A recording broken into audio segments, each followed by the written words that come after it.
Hello everyone, my name is Evie Lupine. Welcome back to my channel, and today I have another video for you all. Today I am so excited about this topic because this is something that I wanted to follow up on from a video that I did where I talked about dominant pets. And today what I want to explore is dominant littles and princesses, because I went through my whole backlog of like 5 years of videos at this point, and I swore that I had made a video about this, but I guess I didn't. So today we're going to be talking about how to be a dominant little, what is a princess, activities, scene ideas, all of that fun stuff. So if that sounds interesting to you, you are in the right place, and let's get into talking about it. So the first thing that I want to cover is what is a princess, because I am kind of combining two subjects into one here. Dominant littles and princesses aren't necessarily always the same thing, and we'll talk about that later, but I have gotten many requests over the years from people that want to know what a princess is. And I personally have always really struggled to define it because it does seem to be something of a nebulous term in our community, at least when it comes to a CGL specific context. So I am going to give my own personal definition here. There's not something universal going on. You might think differently, but I just want to have something sort of laid out so we can at least have a conversation about it. So for me, when I think of the term princess, or maybe prince or young royal, because I am probably going to be using gendered language, at least for this part of the video, but just know it doesn't have to be gendered. You can use sort of whatever young royalty term resonates with you. But with princes, princesses, etc., I really think of somebody that enjoys pampering, enjoys sort of almost being spoiled in a way that might verge into being bratty. They like praise, they have very high standards. They don't just want dinosaur chicken nuggets, they want those dinosaur chicken nuggets on that plate. They want exactly 5. They must be cut into quarters. They have to be arranged on the left-hand side of the plate, and there will be ranch on the side as well. Please and thank you. So just to make things clear, because I am sort of combining topics in this video, being a princess can come from either a dominant or a submissive place.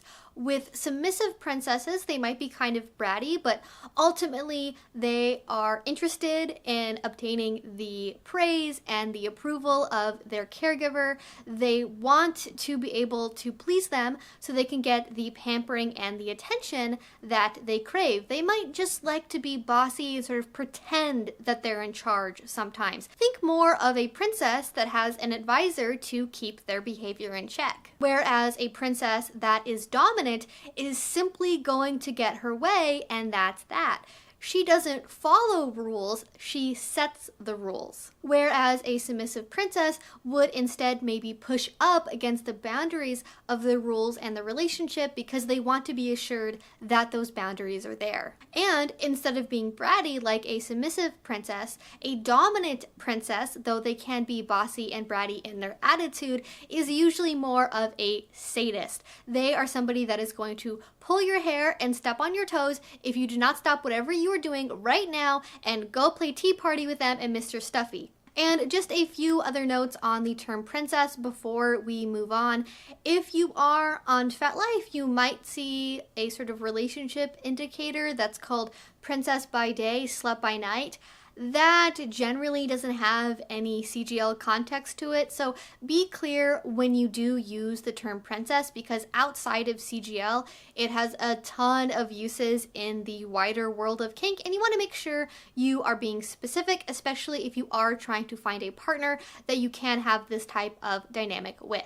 Now, going more into dominant littles in a general sense, I think a lot of people have the stereotype that all littles are submissive, just like how all pets are submissive, many people will define doing CGL as a type of power exchange relationship where the little is the role that the submissive takes on. And of course, I do find that term rather limiting because not all littles are submissive, not all littles do power exchange relationships, and like 100 other issues, but suffice to say, for our conversation, I do not agree with the idea that littles have to be somebody that is submissive. They can be switches, they can also be dominant if they want to. And besides the capital P princess, there are many other options that you can go towards if you want to be a little from the dominant side of the relationship. One really common example that I think is great is having a little that is an older age range compared to the little that is submissive towards them. So think like siblings, right? Like maybe a 10-year-old little and a 5-year-old little. After all, just think of what happens when the parents leave the house to go run errands and they leave the elder sibling in charge. Oftentimes we have these sorts of dynamics where our older siblings might be bossy, they might have the younger siblings do things for them and really kind of lord over their higher position in the household. And actually, one of the first people I ever met in the whole scene, the first little I ever met, had a dynamic that was very similar to this. He had a mommy that he was submissive to as a little boy, but he also had a brother that was kind of in a polycule with them, and though he was submissive to the mommy, he was dominant over his younger brother, and they would co-top together, and he would be very sadistic in a way that I have yet to see challenged in many dungeons. And the opposite could be true as well. Sometimes it is the younger sibling that is very bossy and has their way in the household because they are the baby. And even if something does happen and the older sibling says, oh, they hit me, they punched me, they whatever, the parents may just brush it off because, oh, you should be nice to your little sibling or you should be nice to your baby brother. And that means that the baby brother can get away with whatever it is that they want to. And if you want to kind of gray the boundaries here a little bit and maybe play around more with being a middle or a little, which is like halfway in between little and middle, so like little with 2 D's in it, like let's say 11, 12, somewhere around there, they might actually have been enlisted by the parents to help take care of their younger siblings. Maybe you have a little or a middle that has to brush their siblings' teeth or help put them to bed or help make their lunch, things along those lines, or help them do their homework for that matter. You can also have littles that are in a DS dynamic with each other that aren't necessarily part of the same family. I think one good example of this is if you have like a friend group of littles. Typically, there will be some sort of hierarchy in the friend group. There will be a queen bee that the other littles sort of work to get the approval of and really want to make sure that, they're the best friends, right? And because of that, that sort of queen bee character in the friend group takes on a dominant role, or at least that's one flavor that you might want to give a relationship like that. But really, these are just some of my ideas, and I am sure that there are other ones that I am missing, so feel free to share some of your ideas down in the comment section below. Now, I think one area that is often overlooked with this is, okay, we understand these are some of the ways that you can be dominant in a relationship like this, but what about the partner that you are doing this with? What about the submissive? What roles might they take on? And there are a lot of interesting options here. I did already mention, obviously, sort of the princess and lowercase d daddy dynamic, some of the other parental relationships.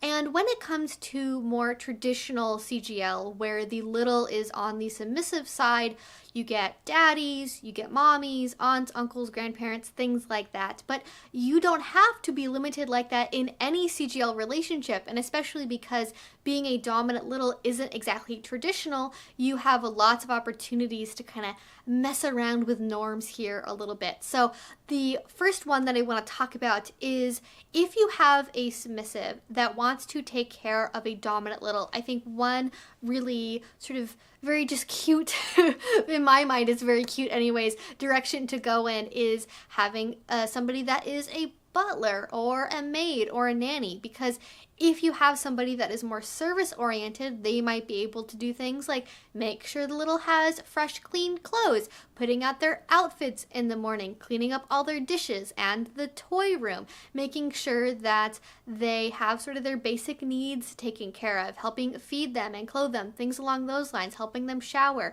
If you are somebody that likes to have a service dynamic, this can be really, really rewarding and be a way to have a very deeply bonded relationship if you don't want to play with familial ties when it comes to CGL, because I know for a lot of people, we don't really talk about this, but it can be kind of squicky for people to have a CGL relationship where you are playing with family connections. And so this just offers you one way to have that service dynamic, have that deep bonding experience without having to play with those roles that might not be comfortable for you. Along similar lines, if you are going in more of a monarchical direction, let's say, you can also have things like maybe a royal advisor or a lady in waiting or a steward, where you are taking on a little bit of that service role, but instead the way that you are approaching it is more from, I guess, like a managerial side of service submission, rather than doing kind of domestic tasks like changing diapers or cutting up dinosaur nuggets. You are more in charge of like the littles' everyday life, right? You're answering their emails and their phone calls, you're keeping their schedule, you're acting as a chauffeur. So if you like sort of more higher protocol types of dynamics, higher protocol service submission, this is maybe one way that you can work that into a CGL dynamic with a dominant little. If you want to go in a completely other direction, my absolute favorite, and I'm sure my bias is very obvious here, is with a dominant little that has like a pony or a kitten, a puppy, some kind of pet. So you might have a dominant princess little with her favorite show pony, or a little boy and his faithful dog, or maybe just a little with their favorite house cat. Kids love animals, and I think kind of both sides of this dynamic offer a lot of opportunities for role play and shared activities and just general romping around. Again, it's so fun. I think it's sort of a different dynamic that a lot of people don't consider, but it can be a lot of fun, very rewarding, and I think can also very easily be tried out in just sort of one-off scenes or in play spaces if you don't want to make the commitment to like a full DS dynamic built around this. And if you are somebody that is looking at being a dominant or like a top little and you don't want to commit to a DS relationship, there are lots of options for just scenes in general. I think one really fun option is maybe you might be into medical play and maybe you want to enlist somebody to allow you to do an examination or a surgery on them, very similarly to how actual little kids like to give their stuffies surgery or give them a checkup. Just sort of a fun way to put a twist on the typical medical play experience. Or you might even take this in a financial direction. Maybe you have a little that took daddy's credit card and then bought $100 worth of cotton candy and gummy worms off of Amazon. There's lots of options here, and really I think this is kind of all I want to say for this video, but I do want to end on the note that, as always, dynamics are what you want them to be. I am not trying to say this is how you need to do something or that anything that I've said here is required. I just hope that I've maybe offered you guys some sort of interesting ideas, things to maybe inspire you if you want to try out this dynamic. But really, being a little doesn't have to look one way. You can like binkies and pink and sparkles and unicorns if you want to, that's great. If you're more of a Nightmare Before Christmas kind of little, that's also great. Maybe you're really into sailboats and DIY and building Matchbox cars. That's also really fun as well. And as we talked about today, you might be submissive or you might be dominant. You don't have to like stuffies and binkies and coloring books and cartoons.